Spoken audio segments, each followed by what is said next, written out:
Video palace मूवीजला subscribe करा आणि bell आयकॉनवर क्लिक करायला विसरू नका.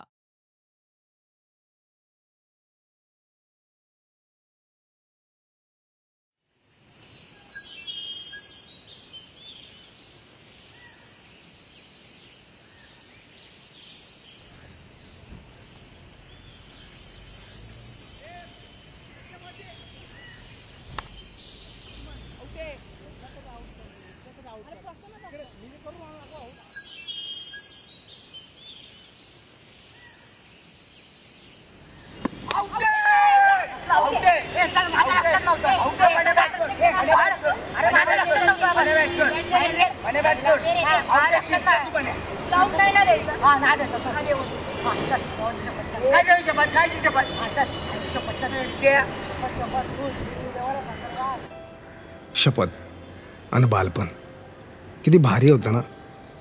खेळताना एखादी चूक झाल्यावर आईच्या एका शपथीनं अख्खा मॅटर सॉल्व्ह व्हायचा.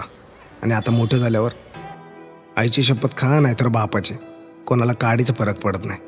आता शपथ देखील एखाद्या कागदावर लिहून द्यावी लागते, अर्थात प्रतिज्ञापत्रात. किती महत्त्वाचं असतं ना प्रतिज्ञापत्र. आणि ते मुद्देसूद लिहून देणारा टायपिस्ट आणि त्यांना प्रत्येक पावलांवर मदत करणारा कोर्टाबाहेरचा फुटपाथ. ऑफिशियल वर्क असूनही एसीच्या थंडाव्यात न्हावून निघालेलं 4 भिंतींच्या आत वसलेलं ऑफिस इथं कोणालाच नसतं. त्यात आरामदायक खुर्ची तर लांबच राहिली. इथे 20 फुटाच्या फुटपाथवर 2 फुटाची जागा घेऊन बसावं लागतं, कारण रस्ता नव्हे हा तर राजमार्ग. लपून जगावं लागतं या नगरीत 2 वेळची भाकरी मिळवण्यासाठी. BMCची गाडी आली की पळावं लागतं. इमान राखून देखील चोरासारखं जगावं लागतं.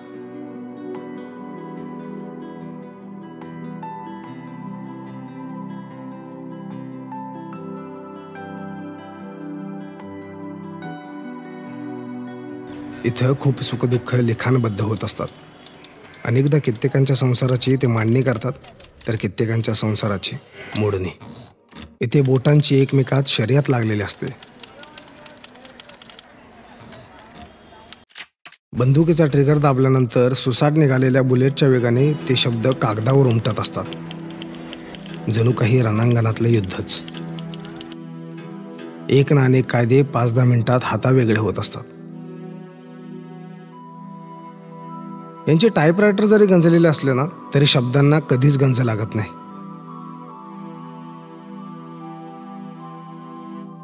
कारण कायदे कधी संपतच नाहीत. माणसांकडे पैसा येतो जातो, अहंकार येतो, तंटे होतात, अगदी भांडणे होतात आणि कोर्टापर्यंत येतात. आणि कोर्टातून पुन्हा स्टॅम्प पेपरवर आणि पुन्हा लिखाण सुरू होतं. मग कदाचित हे शब्द देखील गंजलेत की काय याची खात्री करून घ्यावी लागते.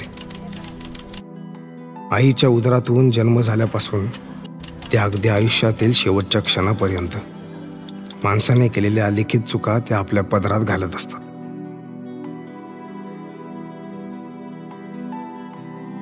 इथे काही जण फुटपाथचं काम करून आपली पोटं भरतात,